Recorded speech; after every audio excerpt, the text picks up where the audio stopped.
네, 세 가지 변수. 뭐 오늘 이슈가 아니고 지난번에 또 이제 그 우리 이승조 대표께서 말씀하시기를 올해는 뭐 이 환율 이런 것도 봐야 된다. 엔달러 이런 얘기도 말씀하셨고 삼성전자도 봐야 되고 중국도 봐야 된다.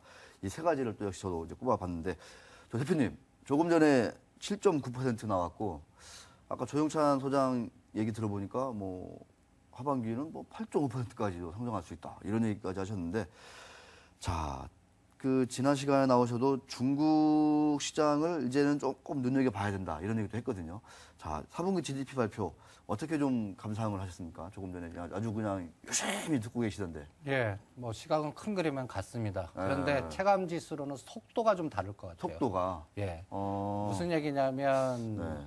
그 실질적으로 중국에 가 보시면 지금 어떤 그 느낌이 드냐면 우리나라 그 김영삼 정부 때 세계화 93년, 95년 아, 예. 예. 그 필이 오는데 문제는 뭐냐? 그 급격히 위에나 강세 부분을 외국인 한도를 풀어주면서 들어올 거와 나갈 거를 동시에 열어주는 그런 정책이 앞으로 계속될 것 같아요. 그리고 문제는 지금 시작이 전 세계적으로 저성장입니다. 그러니까요. 저금리. 그러니까 옛날에 중국 관련주하고는 좀 차이를 두자 해서 제가 좀 시차를 두자라는 개념을 설정해드리고 싶은데 네. 문제는 뭐냐면 화학, 소재, 철강 이 부분은 저는 하반기라고 봅니다. 그 하반기다. 예. 그러니까 지금 뭐 돈을 집행하고 제도적인 뭐 상황이 열리고 진짜 그 8%대가 확인되고 10%대로 진행되는 과정에서니까 우리는 좀 찬바람 불 때 움직이지 않을까. 그러니까 LG화학이라든지 현대중공업이라든지 현대제철이라든지 이런 거 갖고 계신 분들은 그냥 6개월 동안 그냥 도 닦으셔야 되지 않을까. 그냥 오히려 내부적으로 1, 4분기는 오히려 포트 재조정 작업이라든지 이런 것 때문에 박스에 갇혀 있다라는 생각이 들고요.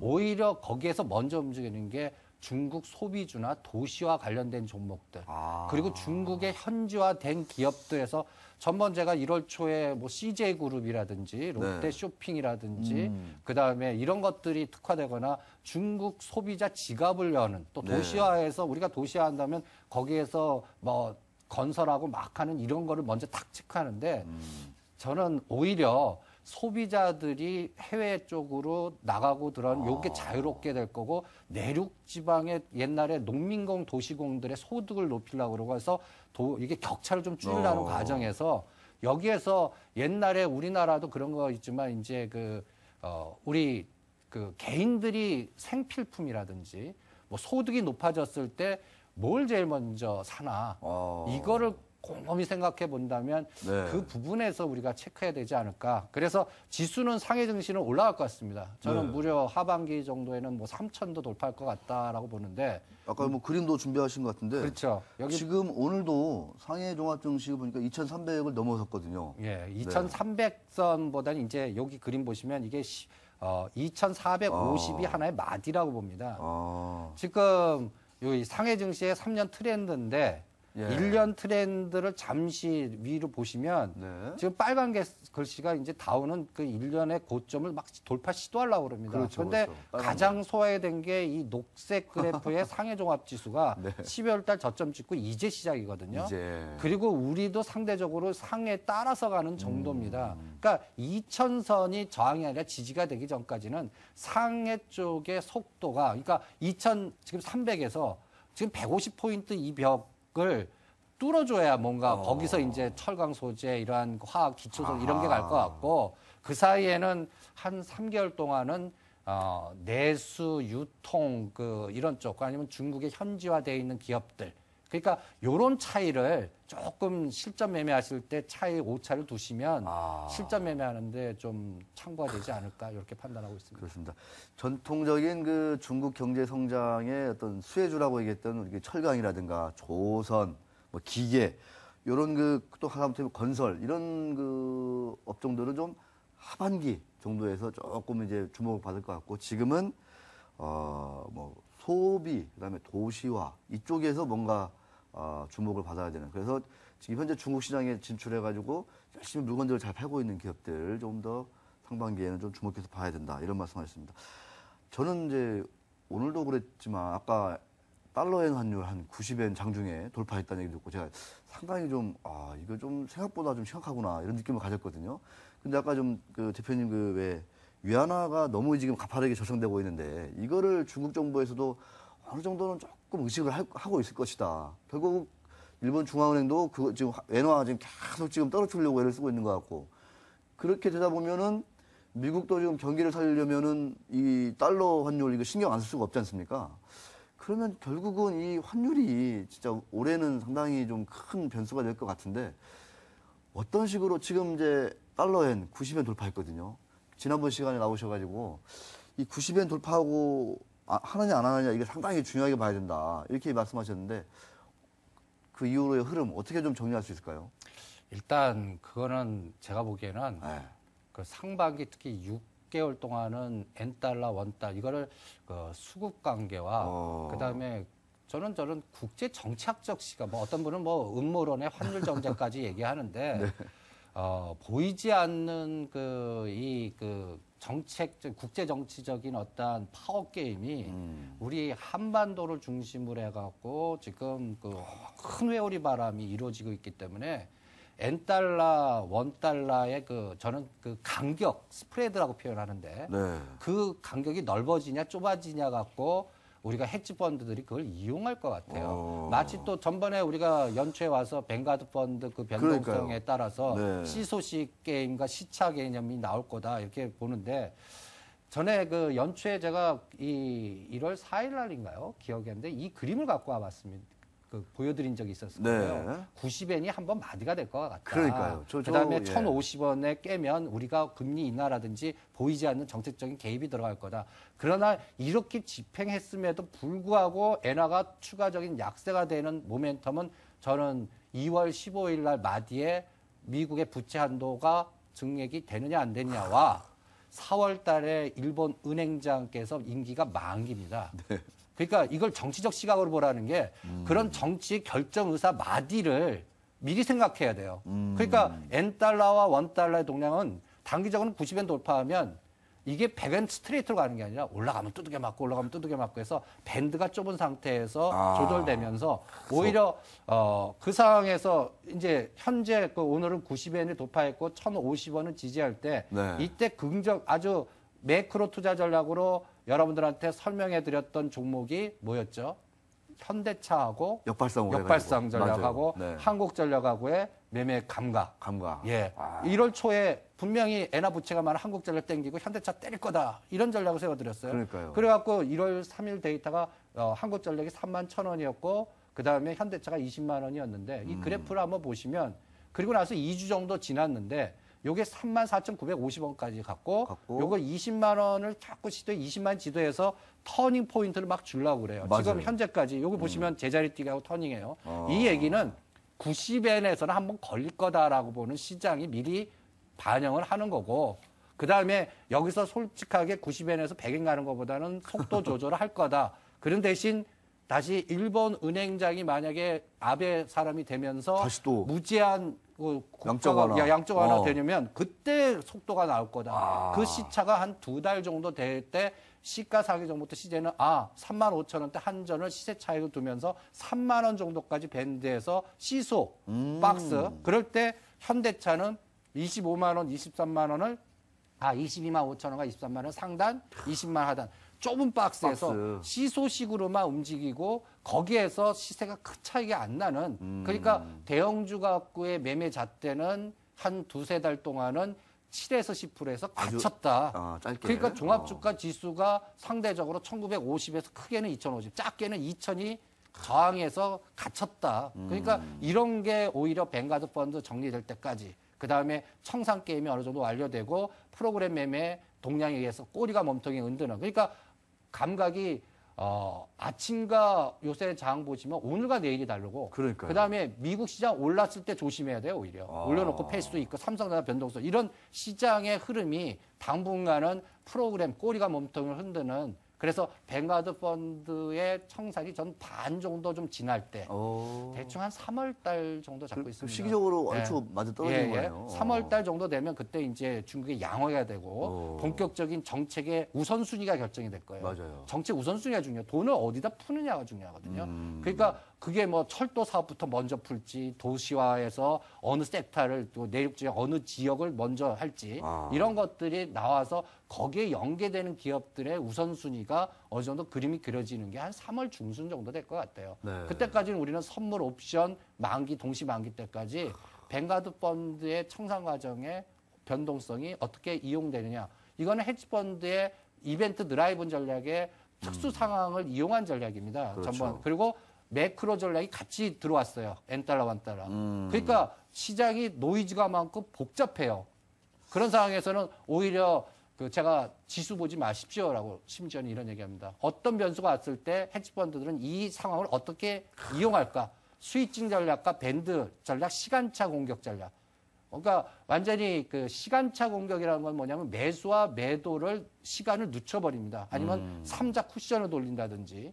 요번에 그 1월 7일인가 1월 8일 날 시스템 매매 큰 실수가 있었다. 그런데 저는 그 실수라고 안 보거든요. 아, 실수 아니다. 예, 실수 아니고 이 그 헤지펀드라든지 이런 매매 오파의 시스템을 아시는 분들은 이게 왜 이런 징후가 왜 나왔는지 그거를 그 징후를 포착해 갖고 이 초기 조건의 변화에서 앞으로 시장의 시스템은 이렇게 바뀌겠구나라는 걸 감을 잡으셨을 겁니다. 그래서 당분간은 대형주는 박스나 시간차 공격의 밴드 전략입니다. 그러니까 어디서 스위칭하느냐가 중요해요. 호재가 악재 이게 중요한 게 아니라 그러니까 우리가 기자들이나 방송을 보시는 분들은 팩트를 중요하게 보거든요. 그렇죠. 호재 나왔습니다. 근데 오히려 헤지펀드 그 호재 나왔을 때 요거를 시세 차익 현실화시켜 아니면 내가 그동안 매수 포지션 롱을 갔던 걸 숏으로 바꿔서 이런 것들의 시장의 영향력이 크니까 이런 마디를 생각하시면서 전략을 짜시는 게 앞으로 시장의 3월 중순까지. 그러면 대형주는 밴드에 갇혔다면 어떻게 해요? 우리는 또 내부적으로 내수주나 정책적 우선순위에 관련된 종목들 종목장으로 가서 종소형 테마주도 계속 발빠르게 움직이는 거죠. 그러니까 참 접근하시기가 힘들다. 그러니까 11월 중순에서 1850에서 2040까지는 대형주였다면 이제 오히려 재정절벽 불확실 계속 못하다가 이제 하나보다 했더니 거기서 완전히 이제 뱅가드 펀드는 변동성 나가고 또 종목으로 가니까 이게 두 달마다 시소식으로 왔다 갔다 하니까 상당히 헷갈리실 겁니다. 근데 이런 장은 어쩔 수 없이 그것이 풀어질 때까지는 인정하시고 거기에 맞춰서 미리 생각하고 시스템 구도 전략을 구조화시키시는 게 어떻겠나 이렇게 말씀드리겠습니다. 지금도 저 중국 4분기 GDP 발표 긍정적으로 나오니까 또 누군가 확 또 반대 방향으로 틀어가지고 오히려 지수가 또 상승폭을 줄여버리네요. 확. 네, 참 사실 또 중요한 포인트가 뭐냐면 지금 제가 엔달러 차트 보고 있는데 이렇게 많이 올라가지고 90엔 돌파했어. 그러니까 또 100엔 가는 거 아니냐 해가지고 막 현대차 팔고 이렇게 했다가는 당할 수가 있다. 그렇죠. 네, 그 말씀이신 거고 중요한 추세는 4월 이제 BOJ 총재가 이제 누가 될지 이제 이걸 보고 나서 정말 더 노골적으로 강력한 BOJ 일본은행에 좀 양적 완화가 있다. 그래서 이게 진짜 막 90엔 돌파해버려가지고 또 날아가 버리면 그때는 정말 또 다른 이제 전략이 또 그때는 현대차가 20만 원을 깨겠죠. 그러니까요. 한 18만 원까지 열어놔야겠죠. 네. 그거를 커버하려고 그러면 일본과 중국의 완전히 정치적인 갈등 구조가 커져갖고 네. 수출 부분에 미국에서 마이너스나 전 세계 마이너스 부분을 중국에서 커버해 주든지 그러니까요. 그래서 1, 4분기 실적에 뚜껑 열어보니까 그렇게 그렇게 나쁘지 않아. 4, 4분기 갖고는 안 되거든요. 그러니까 1, 4분기 확인치가 언제 나옵니까? 4월 중순에 나오죠. 말 나오죠. 네. 그러니까 그 기간 동안은 그냥 시소에서 헤지펀드 매크로 전략이나 이벤트 전략에 팩트를 이용하는 그런 스위칭 전략과 밴드 전략이 시장을 지배할 거다 보니까 오히려 저는 당분간은 악재 때 분할 매수하고 호재 때 분할 매도하자. 그리고 각각 종목마다 최악의 경우를 두 번에 나눠서 생각하자. 현대차는 20만 5천 원에 한 번 사고 18만 원 오면 두 번째 사겠다. 그리고 22만 5천 원, 23만 원 한 번 팔고 그거 돌파하면 진짜다. 그런데 그게 벌써 3개월이나 5개월의 전략입니다. 이게. 네. 그러니까 그걸 매일 보는 사람들한테는 안 되죠. 네. 그러니까 그렇습니다. 이런 대형주 전략이나 이런 헤지펀드 운용 전략은 자금이 많고 아. 시간의 여유가 있고 이런 사람들은 조절해서 완전히 시소식으로 이렇게 큰 파도의 큰 흐름을 조절할 수 있지만 매일매일 보거나 신용 레버리지를 걸어갖고 하신 분들은 그 신용 레버리지 때문에 바닥에 다 털릴 겁니다. 그걸 또 이용할 거예요. 어느 가격을 붕괴하면은 어느 물량이 대차 매도나 환매수 들어가는 맥점이 될 거고 신용 산 사람들은 털리는 맥점이 될 거다. 그거를 시장에서 헤지펀드들 미리 시나리오로 다 전략화시키고 응용하고 심지어는 헤지펀드 훈련을 시킬 때는 이런 시나리오를 디자인하는 심리전 전술을 공부시킵니다. 그렇군요. 그리고 그 심리전은 다른 팀은 몰라요. 5명에서 7명의 소수 팀들만 자기네들이 하고 그 팀들을 여러 가지 분산시켜 놓습니다. 그래서 컨트롤 타워에서 서로들 모르게 해요. 그래요. 그러니까 이런 것들을 여러분들이 어떻게 아시겠습니까? 그러니까 옛날에는 이런 그러니까 미사일 쏴서 터진 다음에 하는 거예요, 게임이. 네. 그러니까 그런 것들을 다 미리 생각하시면서 대응하는 작이니까 여러분들도 생각 훈련하시고 시나리오를 짜서 최악의 경우가 있을 때, 최고의 경우가 있을 때 최선戦略 시나리오를 적어서 이게 현대차가 최악일 때는 얼마가 떨어지고 얼마까지 올라갔다. 그리고 그거에 따른 프로그램 레버리지와 인버스는 어떻게 작용될까. 이런 것들을 같이 구도화시키면서 대응하는 작이니까 참 금년 2013년도에는 주식하는 사람들 머리가 좀 이렇게 예. 복잡하겠네요. 네, 그죠? 그럴 거라고 생각합니다. 사실 저 대표님 말씀드리니까 이 헤지펀드 전략은 제가 뭐 1시간짜리를 한 3회 정도 해서 상중 3시간도 부족하겠지만 예. 그 한 4시간 나눠가지고 그거를 딱 한번 정리를 하면 올해 시장 이렇게 읽는데 그리고 또 대응하는데 참 도움이 많이 될 거다. 제가 한번 상중 한번 기획을 한번 해보겠습니다. 예. 알겠습니다. 자, 원래는 좀 이제 그 애플 얘기를 조금 재밌게 해볼까 했는데 짧게 나중에 그 새 정부 정책 그 수혜주라든가 이런 거를 좀 짚어봐야 되기 때문에 애플이 최근에 이제 뭐 $500 깨져가지고 한번 시끄러웠었는데 애플과 삼성전자는 어떤 식으로 좀 올해 조금 뭐라고 할까요? 흐름을 좀 이렇게 맥을 짚어보면 될까요? 그거를 저는 외국인 시각으로 보라고 그러니까, 봅니다. 그러니까 달러 시가총액으로 달러로 환산해서 계산해 보시죠. 달러로? 예. 그러니까 우리나라 그 외국인들 싱가포르나 홍콩에 있는 애들이 애플의 시가총액과 삼성전자의 시가총액의 차이 이것도 스프레드 갖고 조절하는 전략을 세울 거예요. 그러니까 지금 1월 23일이 저는 D-Day 맞이라고 봅니다. 애플이 실적이 발표되는 건데 이 애플과 삼성전자의 1년 그래프를 이렇게 그러니까 시소식으로 같이 갖고 와봤습니다. 네. 그런데 요번에 전에 제가 첫 시간 나올 때 그 뱅가드 펀드 때문에 158만 원 찍었을 때 제가 145만 원, 그러니까 중시가 150만 원 지지 못하면 분명히 제일 많으니까 네. 그거를 오파받은 애들이 A에서 B로 넘길 때 그러니까요. 절대 싸게 넘긴다. 네. 그 작업이 나올 거라고 보거든요. 그게 애플과 삼성전자의 시소가 거기서도 이용되는 거죠. 그러면 애플이 이번에 어닝 쇼크 나왔어요. 네. 그래서 500불을 깨요. 예. 매수입니다. 아. 그러면 그 반대로 우리나라에는 어떻게 연계되느냐? 애플의 납품 그게 줄어들기 때문에 악재로 됐던 LG 디스플레이라든지 LG 이노텍이라든지 이노텍, 이런 종목도 지금 급락하죠. 네. 그게 매수 전략 그때 같은 당시에. 거예요. 예. 이런 걸 시나리오로 걔네들이 분명히 짰을 거예요. 대신 실적이 나쁘기 때문에 한 분기 갖고 되지 않고 그 다음에 또 애플과 삼성전자의 법정 소송이 계속될 거거든요. 요 부분에서 C 소식으로 움직일 것 같고, 그러니까 밴드가 삼성전자는 145만 원에서 155만 원 갇혀 있을 것 같아요. 네. 여기에서 시소 움직일 때 애플은 450불과 480불을 바닥, 그 다음에 600불은 돌파하기 힘들 것 힘들다. 같아요. 예. 그러니까 그 안에서 밴드가 한 3개월, 6개월 동안 우리 그 부품주들이 거기서 꼬리를 다는 거죠. 그러니까 여러분들 보면 이런 걸 왜 생각하냐면 요새 CES 2013년 그거 보고 OLED 사신 분들은 이런 시스템 구조 하는 애들한테 당한 거예요. 벌써 이게 작년도에 구상이 된 거거든요. 이미. 예. 한 3, 4개월 전에 이게 CES 관련돼 갖고 OLED TV 이렇게 하면 벌써 OLED 부품 이런 것들 갖고 연동하고 뭐 이런 것들이 항상 미리 생각해야 되기 때문에 앞으로 전략은 3개월 후에 어떤 이벤트가 있을까? 2개월 후에 어떤 이벤트? 그럴 때 시나리오 전략은 어떻게 구조화시켜? 이런 거를 훈련해서 구도해서 양쪽으로 걸어버리는 이런 전략이 앞으로 지배하기 때문에 여러분들이 그러한 흐름을 순응해야 되지 않을까? 그런 게 그래서 어렵다라는 얘기입니다. 알겠습니다.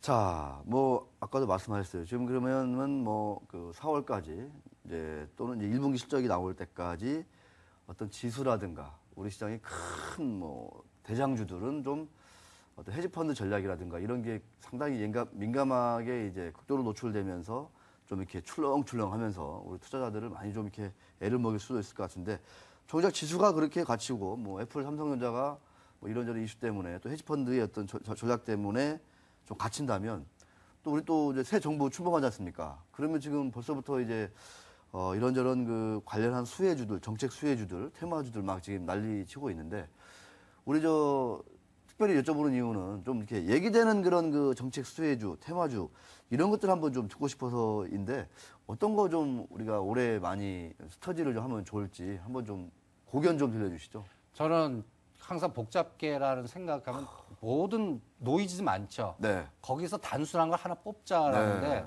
저는 하나 뽑았습니다. 오, 미래창조. 미래창조. 예. 오. 미래창조과학부가 이번 정부의 핵심입니다. 그럼 미래창조가 뭘까? 화두를 생각해 보세요. 그러니까요. 미래창조가 뭐죠? 미래창조. 미래 먹거리. 그러니까 여러분들 우리나라 수출 품목 1위 종목이 60개 정도밖에 안 됩니다. 그런데 중국은 1,400개예요.